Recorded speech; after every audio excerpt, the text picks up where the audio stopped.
हे बच्चा party, welcome back to CBT prep by commerce virtuals. मैं आप सभी का आशीष सर, इकोनॉमिक्स का फैकल्टी लो आ गया हूं आप लोग के बीच में एक बहुत तड़कती भड़कती वीडियो के साथ। आज कुछ पढ़ाने का मोटिव नहीं है मेरा, आज बहुत एक अच्छी इंफॉर्मेटिव वीडियो आप लोग के बीच में लेके आ चुका हूं। और one of the most important video जो कि सारे बच्चे अभी 12th की जो तैयारी कर रहे होंगे उनका कुछ ना कुछ एक बहुत शानदार एम होगा। एंड वही एम है ये आज का topic. This is how to get admission in SRCC, one of the most important video आप कंसिडर करके चलो। इसके अंदर मैं आपको सारी चीजें कवर अप करके बताऊंगा जो जो आपके दिमाग में डाउट्स है, ifs and buts related to SRCC, related to cut off ले लो, एडमिशन प्रोसेस ले लो, एलिजिबिलिटी क्राइटेरिया ले लो या फिर प्लेसमेंट्स ले लो, सब कुछ मैं आप लोग को इसके अंदर बताने वाला हूं। तो प्लीज मेरे साथ बने रहिएगा और इस वीडियो को अगर मजा आए तो please like share and subscribe करिएगा एंड कमेंट बॉक्स में अपने सारे डाउट्स मुझसे पूछ सकते हो। So without wasting any time, let's get started. तो देखिए गाइस, अल्टीमेटली एसआरसीसी का एडमिशन प्रोसेस जो है वो मैं आप लोग के लिए लेकर आया हूं। ध्यान से देखिएगा इसके अंदर क्या बताना चाह रहा है वो। बहुत अच्छा एडमिशन प्रोसेस है इसका, ध्यान से देखना। आपको सबसे पहले एडमिशन प्रोसेस अगर एसआरसीसी के अंदर कवर अप करना है तो fill CUET form with subject combination.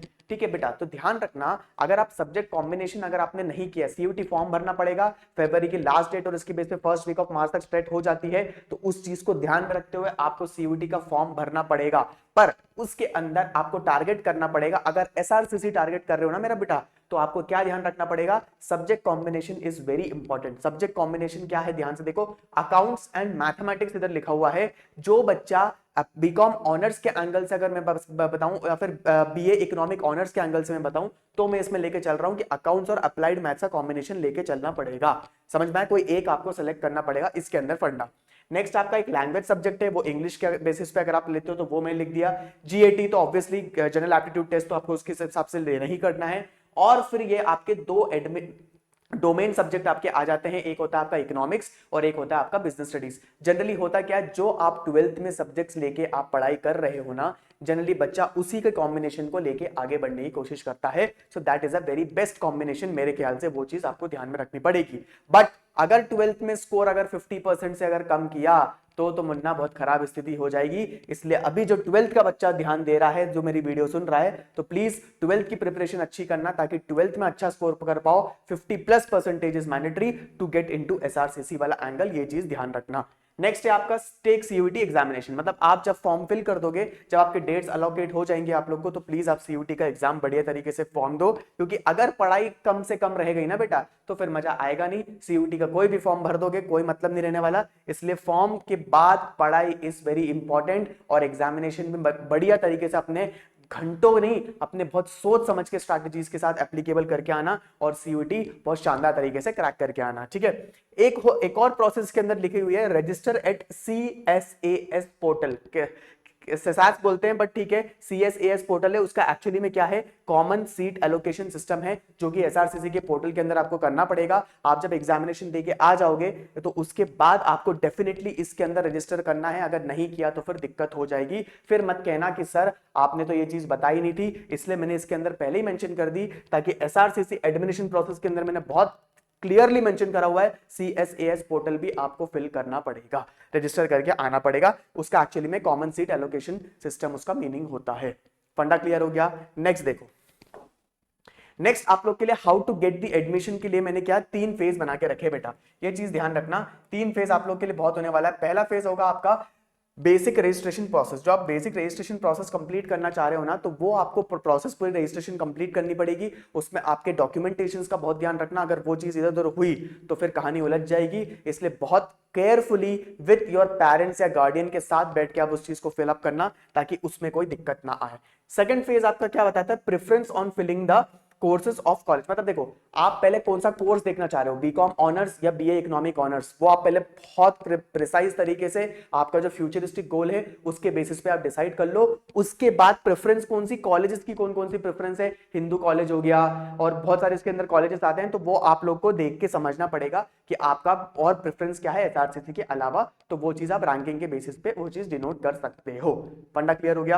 And the last phase आपका होने वाला है seat allotment in your college. जैसे ही आप लोग को आपके मार्क्स आ जाएंगे, सीयूटी के मार्क्स आ जाएंगे, उसके बेसिस पे आपने ये दो फेज जो कंप्लीट करा होगा और आपको थर्ड फेज के अंदर आपको आपकी सीट अलॉकेट हो जाएगी। मैं कह रहा हूं ना बेटा, जिसने भी इस तरीके से ढंग से 12th के साथ मेहनत करी है और सीयूटी को बहुत पहले से प्रिपरेशन लेके चल रहा है, स्ट्रैटेजी वाइज अगर लेके चल रहा है ना, मैं कह रहा हूं बहुत मजा आने वाला है उसको, और बहुत फ्लाइंग कलर्स के साथ वो एसआरसीसी के अंदर बैठ के आशीष सर को याद रखेगा। ठीक है, चलिए नेक्स्ट वीडियो देखिए।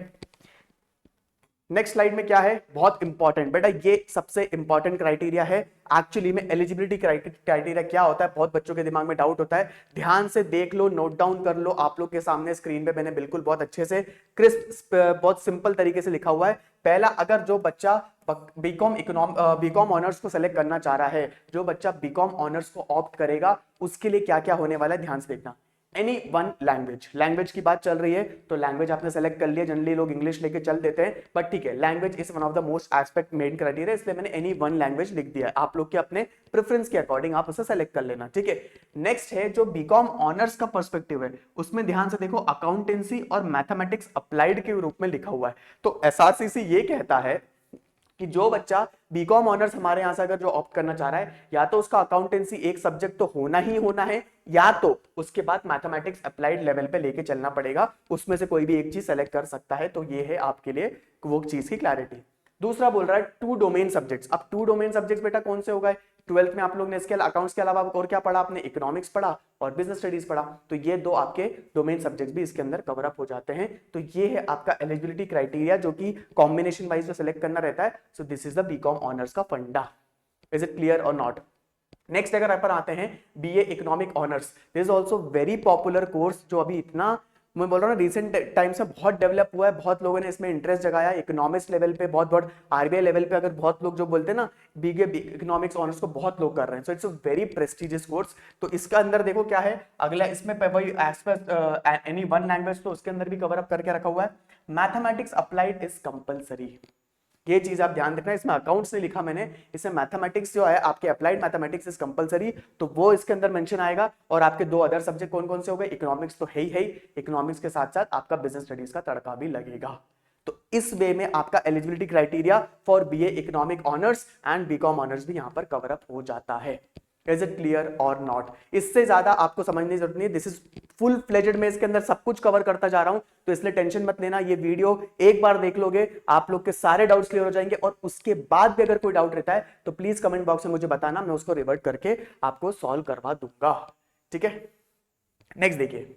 Next one of the most important, बोलते हैं ना बहुत नया टॉपिक नहीं है, इंपॉर्टेंट टॉपिक कह लो और बहुत क्यूरियस टॉपिक कह लो कि भैया प्लेसमेंट स्टैटिस्टिक्स क्या रहे हैं एक्चुअली एसआरसीसी के निकलने के बाद। ध्यान से देखो भैया, आंखें फट जाएंगी आप लोगों की। अगर मैं प्लेसमेंट की बात करूं तो हाईएस्ट पैकेज कितना लगा, 30 to 35 लाख एलपीए की लगा है। मानते हो कि नहीं मानते हो? मतलब अगर आपने 12th में अच्छे से मेहनत कर ली, सीयूईटी का एग्जामिनेशन अच्छे से निकाल लिया, एक बार एसआरसीसी की वो एक सीट मिल गई, वो एक सीट, तो मैं कह रहा हूं कि आपको 30 से 35 लाख का अराउंड ऑन एन एवरेज इतना अच्छा खासा पैकेज मिल सकता है। फिर लाइफ जिंगा लाला हो जाएगी, मैं पहली बता रहा हूं आप लोग को, ध्यान रखना। तो this is the most highest package, और एवरेज कितना जाता है इसका, 10 to 12.5 लाख। जस्ट 3 साल का अगर आपने ढंग से कोर्स कर लिया, और उससे पहले आपने 3-4 महीने की अगर मेहनत कर ली 12th के बाद, जो आप पहले से 12th के साथ करे जा रहे हो, तो मैं कह रहा हूं बेटा ये सब बहुत ईजी है। आप अपने लाइफ, आप अपने पेरेंट्स की बिल्कुल लाइफस्टाइल चेंज कर सकते हो, और एक ड्रीम लेवल पे एक बड़े बड़े प्रोफेसर्स, अच्छे अच्छे प्रोफेसर्स के साथ अगर आप पढ़ के निकलोगे तो आपकी जॉब भी टॉप कंपनीज के अंदर लगती है। मतलब मैं बता नहीं सकता, बहुत शानदार तरीका है उसका, मैं भी बता रहा हूँ। नेक्स्ट आपका इंटर्नशिप, इंटर्नशिप का ही बहुत अच्छा एंगल, ध्यान से देखिए। हाईएस्ट पैकेज जाता है 3 to 3.5 लाख, मतलब 3 से 3.5-4 लाख का अगर पैकेज जा रहा है सिर्फ इंटर्नशिप के अंदर, तो बेटा ये एक सैलरी होती है। बंदा अगर बीकॉम नॉर्मल बीकॉम करके निकलता है तो साल की सैलरी होती है, आप तो इंटर्नशिप पे इतना कमा रहे हो, सोचो। मैं ये कह रहा हूँ, see the clear difference between normal BCom, अगर कोई एरे गेरे कॉलेज से अगर करके निकल रहे हो तो ये पैकेज रहता है, पर आपका इंटर्नशिप का पैकेज देखो कितना है और आपका रियल पैकेज कितना जाएगा, ये है इसमें मेन फर्क। इसलिए मैं कह रहा हूं पढ़ाई करो, इतनी पढ़ाई करो कि मजा आ जाए और आपके माँ बाप को आप पे गर्व हो बेटा, ये चीज ध्यान रखना। एवरेज पैकेज भी देखिए कितना शानदार जा रहा है, 4 से 4.5 लाख तक का एवरेज पैकेज जा रहा है। मैं ये बताना चाह रहा हूं आप लोग को। फंडा क्लियर हुआ। तो ये चीज आपका प्लेसमेंट स्टैटिस्टिक्स पूरा कवर अप कर रहा है। तो ये मैं सोचा कि ये बहुत एक इंपॉर्टेंट इन्फॉर्मेशन है जो बच्चा बिल्कुल मिस आउट करता है, क्योंकि उसके पास एक ना मोटिव नहीं रहता वरना कि यार मैं 3 साल कर रहा हूँ, इतनी मेहनत कर रहा हूँ एसआरसीसी में जाने के लिए। भैया एसआरसीसी आईआईटीएन ऑफ कॉमर्स भी कहा जाता है, ये चीज ध्यान रखना, आईआईटी ऑफ कॉमर्स कहा जाता है। इसलिए मैं कह रहा हूँ उसका कोई तोड़ नहीं है। और एक है ना फ्लेक्स करने को मिलता है कि कहाँ के हो बेटा, एसआरसीसी का हूं मैं, ये बताओगे ना तो हिल जाएगा बंदा कि भाई इसकी मतलब औकात बहुत तगड़ी है, वो वाली बात कर रहा हूं अल्टीमेटली। समझ में आया? तो वो चीज को आप ध्यान रख के अच्छे से मेहनत करो और पढ़ाई करो। नेक्स्ट देखो बेटा, now this is very important aspects है, that's to be remembered. Please इस चीज का ध्यान रखना कि सीयूईटी का फॉर्म अपन ने इसकी बात कर ली थी फेब के लास्ट वीक और फर्स्ट वीक के बेसिस पे मार्च के। आप प्लीज उस चीज को फॉर्म फिल कर देना जिनने अभी तक नहीं किया है। एक बार डेट शीट जाके ऑफिशियल वेबसाइट पे आप उसको कवर अप कर लीजिएगा ताकि वो छूटे ना। नेक्स्ट आप सीयूटी का एग्जामिनेशन के लिए बैठोगे, second third week of May होगा जनरली। क्यों? क्योंकि आपका बोर्ड एग्जामिनेशन जैसे ही खत्म होता है उसके बाद 1 महीने के गैप के बीच में ही, टेंटेटिव 1 महीना बोलते नहीं, 15-20 डेज का ही गैप रहता है, उसमें जी तोड़ मेहनत करनी पड़ती है और जितना भी आपका जो नॉलेज है वो पूरा आपको अप्लाई करना पड़ता है। Second CUET exam date generally ये होने वाली है, second to third week of May होता है। Next if you talk about first phase रहता है जब आप एग्जामिनेशन देते हो for the timing, first phase, second phase, third phase. तो वो जो फेजेस चल रहे होते हैं ना बेसिसली एग्जामिनेशन के, तो उसी का मैंने बारे में बताया कि first week second week of June generally first phase चलता है, सेकंड वीक ऑफ जुलाई में आपका सेकंड फेज चलता रहता है जो कि थर्ड वीक तक स्ट्रेच हो सकता है, तो depending upon the situation and all, वो कोई दिक्कत नहीं है। And the third phase belongs to the first week of अगस्त।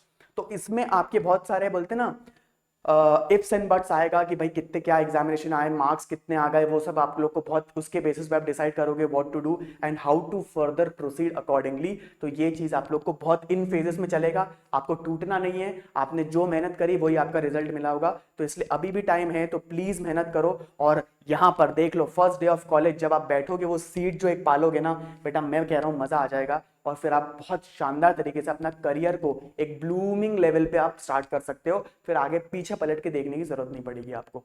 फंडा क्लियर हो गया? तो प्लीज ये डेट्स को एक बार नोट डाउन कर लीजिएगा। अगर आपको कोई डाउट है तो वीडियो पॉज करके आप देख सकते हैं, ठीक है। नेक्स्ट बेटा वेरी इंपॉर्टेंट, एसआरसीसी का कट ऑफ। ये मैं जानबूझ के इसमें लेके आया हूं ताकि आप लोग को पता रहे कि जो बच्चा अभी भी सीरियस नहीं है, जो बच्चा अभी भी सीरियस नहीं है, वो ये कट ऑफ देख के उसकी थोड़ी सी फटे कि भाई इतना कंपटीशन है ना, इतना कंपटीशन है कि मैं क्या बताऊं। और सीट्स देख लो कितनी लिमिटेड है, उसके बेसिस में आपका कट ऑफ कितना जा रहा है वो ध्यान से देख लो बेटा, ध्यान से देख लो। बिल्कुल पहला बोल रहा है 2022 की अगर मैं बात करूं, ध्यान से देखो 782 गया है आउट ऑफ 800। सोच रहे हो 782 गया आउट ऑफ 800। मतलब अगर मैं सिंपल सा अगर मैं बात करूं, आप इसका परसेंटेज देखो, 782 डिवाइड में 800 करूंगा, 97.75%। मजाक कर रहे हो क्या? इतनी मेहनत उस वक्त 2022 की बात कर रहा हूं। और फॉर बीकॉम ऑनर्स को देख लो, और बीए इकोनॉमिक्स ऑनर का 755 आउट ऑफ 800। बेटा मैं कह रहा हूं दम तो लगाना पड़ेगा। नेक्स्ट ईयर देखो फिर क्या हुआ, 780 गिरा, हल्का सा 2 मार्क्स का ड्रॉप हुआ, फिर 782 वापस हो गया। और लास्ट में देखो अभी आपकी हवा निकल जाएगी बकायदा 2025 में 917 का आउट ऑफ 1000 मार्क्स। मैं कह रहा हूं ना इधर 908, 758, 752, 755। मैं कह रहा हूं ना बेटा एसआरसीसी अब हलवे में नहीं ले सकते, आपको मेहनत तो करनी पड़ेगी। You have to earn that respect, और अर्न नहीं करोगे तो कोई कुछ नहीं करने वाला, आप बस हवाबाजी चलते रह जाएगी और आपका कोई कुछ नहीं हो पाएगा। इसलिए you have to earn, if you have to earn the seat you have to do the hard work, that is for sure. और मैं अभी भी कह रहा हूं आप लोग को जो इकोनॉमिक्स में सारे लेवल पे जो डाउट्स आता है, तो प्लीज आपके चैनल को सब्सक्राइब करो, और उसी लेवल पे हम बहुत मोटिवेटेड वीडियोस लेकर आ रहे हैं, कंटेंट बहुत शानदार होने वाला है। तो उसी मोटिव के साथ आप लोग को पढ़ाई करनी पड़ेगी, मैं अभी भी कह रहा हूं। तो प्लीज इस चीज को कट ऑफ देख लो आपका, ताकि कट ऑफ कैसे जा रहे हैं, ताकि उस लेवल पे आप लोग को मजा आए। अल्टीमेटली बस लास्ट में एक ही चीज कहना चाहता हूं कि first of all the best for your examination, first of all to the board students, जो बच्चों के बोर्ड एग्जामिनेशन चालू हो गए हैं, प्लीज उन लोग के लिए ऑल द बेस्ट है। बहुत अच्छा पेपर आप देते जाइए। जो आप लोग को इफ्स एंड बट्स इधर उधर हो रहा है, प्लीज रिवीजन जितने दिन बचे हैं उसको कर लो। इकोनॉमिक्स का पेपर आपका 18 मार्च को होने वाला है, सीबीएसई वालों का आई गेस। तो प्लीज उसके हिसाब से जो भी रहता है, जो मुझसे बने पड़ेगा, मैं सारी चीज करूंगा आप लोग के लिए यूट्यूब पे। आप बस मुझ पे विश्वास रखना और एक खुद पे विश्वास रखना, क्योंकि हम लोग का मोटिव आप लोग को भूलना नहीं है। पढ़ेंगे तो इकोनॉमिक्स हद कर देंगे, नहीं तो प्रोग्राम यहीं के यहीं रद्द कर देंगे। तो उसी मोटिव के साथ I just want you to be the best. आप रिवाइज करते जाओ। टेक केयर, मिलते हैं अपने वीडियो नेक्स्ट वीडियो में। Good bye.